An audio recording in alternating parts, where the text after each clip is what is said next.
Assalamualaikum warahmatullahi wabarakatuh. Perkenalkan, nama saya Gustama Prajodi dari Fakultas Tarbiyah, Prodi Pendidikan Agama Islam, NIM 21410402025. Di sini saya akan menjawab pertanyaan dari Bapak Nur Halim mengenai sumber belajar PAI berbasis multimedia.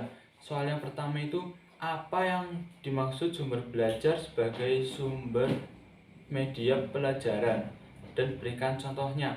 Oke, jadi di sini saya akan menjelaskan terlebih dahulu mengenai sumber belajar. Sumber belajar merupakan semua sumber yang meliputi data, orang, barang yang digunakan oleh peserta didik untuk memberikan kemudahan dalam belajar. Lalu saya akan menjelaskan mengenai media pembelajaran. Media pembelajaran merupakan salah satu cara atau alat bantu yang digunakan dalam proses belajar mengajar. Hal ini dilakukan untuk merangsang pola pembelajaran agar dapat menunjang keberhasilan dari proses belajar sehingga kegiatan belajar mengajar dapat efektif untuk mencapai tujuan yang diinginkan. Jadi, pada intinya, media pembelajaran sebagai sumber belajar merupakan suatu komponen sistem pembelajaran yang meliputi pesan, orang, bahan, alat, teknik, dan lingkungan yang dapat mempengaruhi hasil belajar peserta didik. Contoh aplikasinya yaitu Google Classroom, Zoom, lalu Google Meet, dan kelas pintar, dan lain sebagainya. Selanjutnya pertanyaan yang kedua, yaitu sebutkan dan jelaskan macam-macam sumber belajar. Kemudian buatlah analisis kelebihan dan kekurangan dari macam-macam tersebut.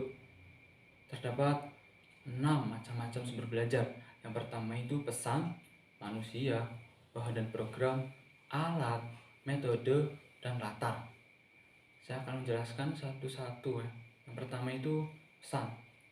Materi baik formal maupun informal yang dapat dimanfaatkan sebagai bahan atau sumber belajar. Formal dikeluarkan dari lembaga resmi seperti pemerintah, dan non formal yang diberikan oleh guru dalam situasi pembelajaran. Contoh non formal yaitu pesan yang terdapat di lingkungan sekitar seperti cerita rakyat, legenda, dan prasasti, dan lain sebagainya. Kelebihannya itu pengetahuan lebih kompleks, sedangkan kekurangannya pesan seringkali susah untuk diingat karena begitu banyak. Selanjutnya manusia. Setiap orang dapat berperan sebagai sumber belajar dan bahan pembelajaran. Dari seseorang kita dapat memperoleh informasi dan pengetahuan baru. Contohnya guru, peserta didik, pembicara, polisi, tentara, dan tokoh masyarakat. Kelebihannya, pengetahuan lebih mudah masuk ke otak, dan kekurangannya rawan terjadi kesalahan. Lalu selanjutnya bahan dan program. Suatu format yang biasanya digunakan sebagai program pendukung dalam penyimpanan pesan-pesan seperti buku paket, teks, modul, program video, hardbook, film, dan lain sebagainya. Program di sini yang dimaksud yaitu berupa software. Kelebihannya lebih praktis dan ekonomis karena dapat diakses kapan saja. Namun kekurangannya berpengaruh pada koneksi internet.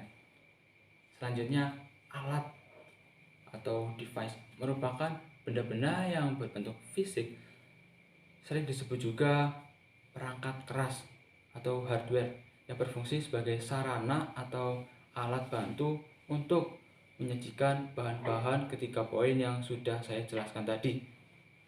Contohnya itu multimedia, proyektor, film, tape recorder, dan sebagainya. Kelebihannya sebagai pendukung software. Kekurangannya memakan banyak tempat dan waktu dan biaya. Selanjutnya, metode merupakan cara atau langkah-langkah yang dilakukan dalam pembelajaran. Cara penyampaian materi kepada siswa untuk mencapai tujuan pembelajaran yang diharapkan. Terdapat beberapa metode pembelajaran yang bisa saya jelaskan di sini adalah demonstrasi, ekspositori, ceramah, permainan, lalu simulasi, praktikum, dan lain sebagainya.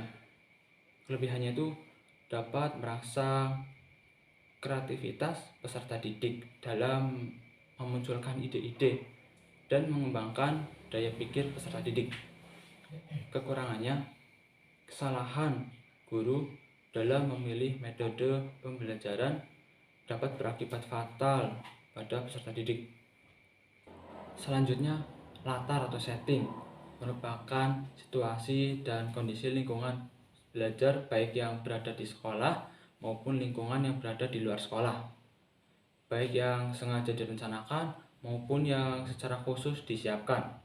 Yang termasuk latar atau setting yaitu pengaturan kelas, ruangan, pencahayaan, perpustakaan, laboratorium, dan lain-lain. Kelebihannya itu mendukung proses pembelajaran. Lalu kekurangannya itu lingkungan yang kurang memadai akan berpengaruh pada proses pembelajaran peserta didik dalam memahami pembelajaran. Selanjutnya, pertanyaan yang ketiga, yaitu jika sumber belajar di suatu sekolah tersedia banyak, lalu bagaimana cara memilih sumber belajar yang tepat untuk digunakan? Berikut langkah-langkahnya. Nah, yang pertama itu kita harus pilihlah sumber belajar ekonomis yang bisa digunakan dengan jangka waktu yang lama namun awet, sehingga tidak ada pengeluaran yang besar dan waktu yang longgar. Selanjutnya, pilihlah sumber belajar yang praktis dan sederhana, tidak perlu menggunakan keterampilan yang khusus agar tidak ada pengeluaran. Selanjutnya, pilihlah sumber belajar yang mudah diperoleh. Lalu, pilihlah sumber belajar yang bersifat fleksibel. Sumber belajar bisa dimanfaatkan di mana saja untuk berbagai tujuan. Selanjutnya, pilihlah sumber belajar yang komponen-komponennya sesuai dengan tujuan pelajaran. Sekian dari saya, bila ada salah saya mohon maaf. Wabillahi taufik wal hidayah. Wassalamualaikum warahmatullahi wabarakatuh.